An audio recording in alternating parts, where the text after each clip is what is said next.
आज की इस वीडियो में हम देखेंगे जो हमारा एमएस एक्सेल के अंदर जो इंसर्ट टैब है, यानी ये वाला, इसके जो ब्लॉक्स हैं छोटे छोटे के, इनका यूज़ क्या होता है एमएस एक्सेल के अंदर, कैसे हम इसको यूज़ कर सकते हैं। तो वीडियो स्टार्ट करने से पहले मैं आपको बता दीजिएगा, अगर आप मेरे चैनल पे नए हैं तो प्लीज़ चैनल को सब्सक्राइब करें, लाइक करें एंड कमेंट करें, और साथ बने हुए बेल आइकन के बटन को प्रेस करना न भूलिएगा।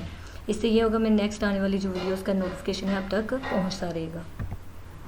तो चलिए स्टार्ट करते हैं वीडियोस, और वीडियोस को लास्ट तक ज़रूर देखा करें। इससे कुछ कंसेप्ट ऐसे होते हैं जो हम लास्ट तक या सेंटर में या लास्ट पे मैं डिस्कस करती हूँ, ठीक है।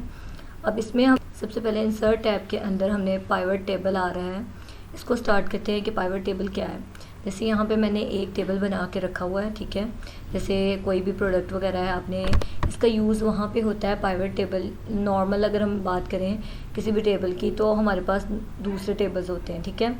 अब इसमें जैसे मैंने प्रीवियस वीडियो में एक टेबल बनाना दिखाया था स्टूडेंट रिज़ल्ट का, इस वीडियो में ये जो पाइवट टेबल है इसमें ये होता है कि अगर आपके पास बहुत से प्रोडक्ट्स हैं, ठीक है, आपने उसको क्या किया है, सेल भी किया है, यानी क्वांटिटी है, सेल आउट है, तो आप उसका पाइवट टेबल यानी उसका पूरे का पूरा कैलकुलेट करना चाहते हो कि आपकी क्वांटिटी कितनी ऐड हुई है, कितने आपके सेल क्वांटिटी आपकी सेल हो चुकी है, उस हिसाब से आपकी कितनी प्रोडक्ट्स आ चुकी है।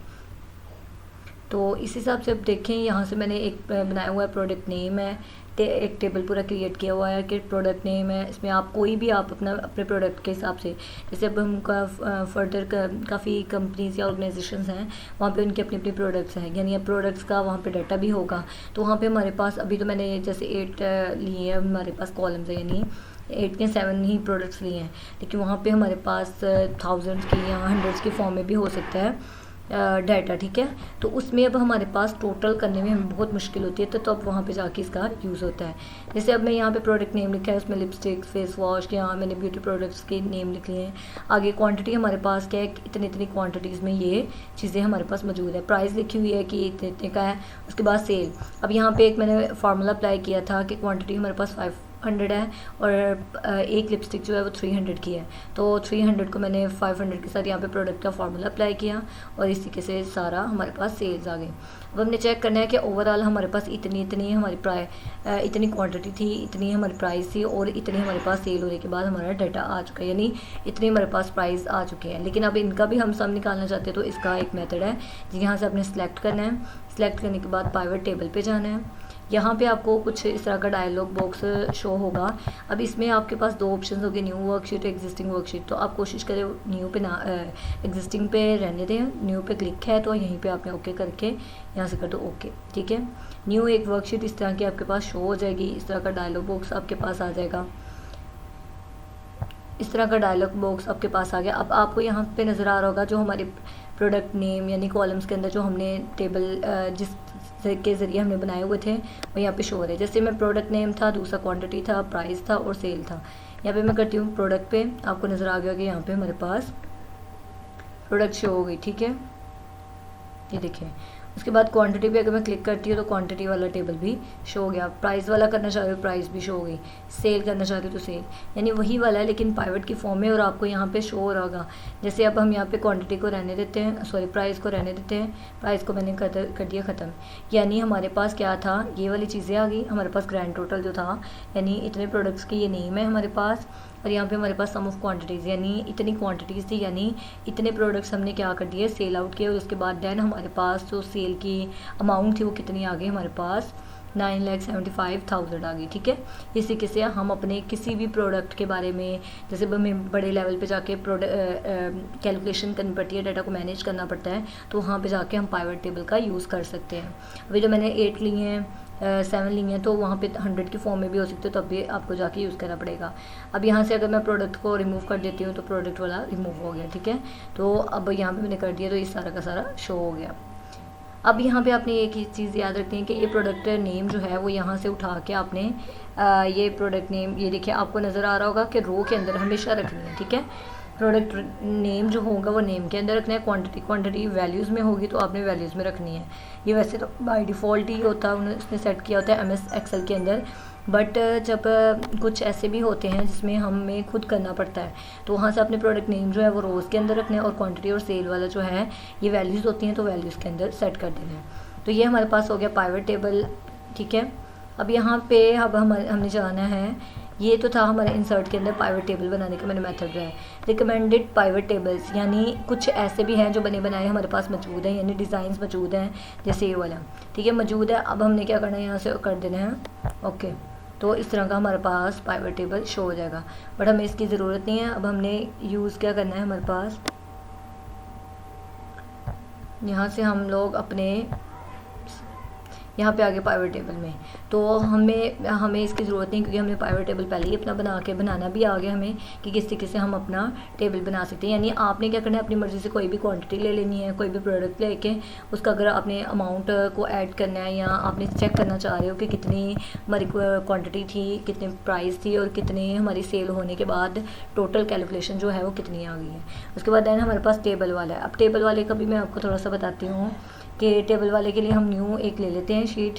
उसके बाद यहाँ से मैं लेती हूँ, जैसे मैंने अभी लिया है प्रोडक्ट नेम, चलिए मैं यहाँ से एक बार दिखा देती हूँ। यहाँ से मैं इतने को करती हूँ सिलेक्ट, कॉपी करती हूँ, और एक मैंने शीट बना ली है, न्यू शीट, ठीक है। न्यू शीट है मेरे पास, मैं यहाँ पे कर देती हूँ उसको पेस्ट, ये होगी पेस्ट, ठीक है। अब यहाँ पे टेबल वाला जो है हमारे पास ब्लॉक, इसका क्या फ़ायदा होता है हमें कि यहाँ पे देखिए, अब लिपस्टिक वाला एक प्रोडक्ट थी, उसकी जो हमारे पास क्वांटिटी थी वो 500 प्राइस है, ये वाली चीज़। अब यहाँ पे अगर मैं लिखती हूँ सेकंड वाले को, और यहाँ पे इसकी मैं लिख देती क्वांटिटी 200, और यहाँ पे लिख देती हूँ 100। अब आपने देखना है कि यहाँ पे मेरा करती हूँ तो आंसर नहीं आता, यानी जो मैंने यहाँ पे सेल किया था, यहाँ पे मैंने प्रोडक्ट का फार्मूला लगाया था ना, वो यहाँ पे नहीं शो हो रहा। लेकिन इसका फ़ायदा क्या होना है कि अब मैं बताती हूँ कि अब टेबल का यूज़ क्या होगा। यानी ये जो चीज़ हमने पहले बनाई हुई ना इतनी, इसको लेके आपने टेबल पे सिलेक्ट कर देना है और यहाँ से कर देना है ओके। अब आपने देखना है यहाँ पे क्या हुआ कि टेबल की शक्ल में आ गया हमारे पास। अब इसका देखना बेनिफिट क्या है कि हम अगर टेबल की फॉर्म में इसको दे देते हैं, तो टेबल की फॉर्म में देने के बाद हम क्या कर सकते हैं, यहाँ से अब देखने में सेकंड ऐड करी, जैसे लोशन ही ऐड किया, इतनी क्वांटिटी थी हमारे पास इसकी 400 में, और ये तकरीबन 600 का आता है, ठीक है, पर प्राइस उसकी 600 है। अब मैं यहाँ पे आपको कुछ शो हो रहा है, जैसे मैं इस पर एंटर करती हूँ, यहाँ पे क्लिक करती हूँ, फ़ौरन उसका आंसर आ जाएगा, ये देखिए आपको नज़र आ रहा है, ठीक है। कि अब अगर मैं कोई और करती हूँ, जैसे नेल पेंट ऐड किया, और यहाँ पे मैं उसकी लिख देती हूँ प्राइस 200, सॉरी क्वांटिटी, और यहाँ पे लिख देती हूँ 100, ठीक है, और इसका आंसर करूँगी। यानी अब ये टेबल की फॉर्म में है, जो मैंने फार्मूला फर्स्ट वाले पे अप्लाई किया था वो सारा का सारा यहाँ पे शो हो जाएगा, ठीक है। ये हमारे पास टेबल का बेनिफिट होता है, ठीक है। उसके बाद इंसर्ट के अंदर हमारे पास पिक्चर वाला है, ये मुझे बताने की ज़रूरत नहीं, क्योंकि MS वर्ड के अंदर हमने ये सारा अच्छे से डिस्कस किया है। अगर आपने पिक्चर इंसर्ट करनी है तो यहाँ से जाके कोई भी आपने पिक्चर को सिलेक्ट करना है, जैसे मैं यहाँ से कर रही हूँ, यहाँ से आप कोई भी लेके यहाँ से सिलेक्ट किए और यहाँ पे लगा दिए, ठीक है। यहाँ पे आपके पास ये आ गई, ठीक है। जैसे किसी कोई भी पिक्चर लगानी है तो लगा सकते हैं आप। तो इस वाले को इंसर्ट टैब की ये वाली चीज़ को मुझे बताने की ज़रूरत नहीं, अगर शेप लगानी है यहाँ से शेप उठाई और यहाँ पे आपने लगा दी, यानी ये आप अपनी मर्ज़ी से, ये सारा का सारा जो ब्लॉक है ये आपको मैंने MS वर्ड के अंदर अच्छे से समझा दी। अगर आपने समझना है तो वहाँ से मैं उसका लिंक जो है वो उसके डिस्क्रिप्शन में दे दूँगी।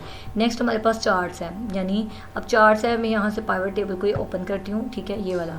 अब इसका हम चाह रहे हैं कि इसको चार्ट्स के फॉर्म में या ग्राफ्स के फॉर्म में हमें शो हो जाए, तो मैं यहाँ से किसी भी, ये देखिए कितनी फॉर्म में हमें चार्ट्स दी हैं, जैसे हमने MS वर्ड के अंदर यूज़ किया था बिल्कुल ऐसे ही हमारे पास यहाँ पे भी मौजूद हैं। अब यहाँ पे हम इसको कलरफुल भी कर सकते हैं, यहाँ से कर सकते हैं चेंज कलर करके, हम यहाँ से कर लेते हैं, ये कलर सेलेक्ट किया। उसके बाद अब आपने देखना है, इसको मैं थोड़ा सा कर देती हूँ छोटा इसके साइज़ को। अब आपने यहाँ पे देखना है, क्योंकि जस्ट ये लिपस्टिक का है, अब मैंने करना था यहाँ से, एक मिनट मैं दोबारा से बताती हूँ। यहाँ से मैंने पूरे टेबल को सिलेक्ट नहीं किया, क्योंकि मैं इस पूरे टेबल का ग्राफ शो करवाना चाहती थी। ये करने के बाद अब मैं इंसर्ट पे जाके दोबारा से, जैसे पाई ग्राफ में या बार ग्राफ में शो करवाना चाहती हूँ, तो मैंने बार ग्राफ में ले ली, ठीक है। अब यहाँ से कलर का भी, कलर स्कीम भी मैं चेंज कर सकती हूँ, कोई भी कलर जो मैं लेना चाह रही हूँ, ठीक है, ये वाला तो मैंने ले लिया। अब इसके बाद मैं इसको छोटा करके, अगर आप अपने डाटा को, जो भी आपका टेबल है उसको ग्राफ की फॉर्म में शो करवाना चाह रहे हैं, तो आपको नज़र आ रहा होगा यहाँ पे जो हमारा चार्ट का, यहाँ से आप चार्ट का नेम भी चेंज कर सकते हो। जैसे एक मिनट बताती हूँ, जैसे यहाँ पे हमारा था प्रोडक्ट डाटा, यानी अब हमने क्या किया, यहाँ से चार्ट का नेम चेंज कर दिया, लिपस्टिक की ये इतनी है और ये इतने परसेंटेज में भी उसने शो करके दिखा दिया।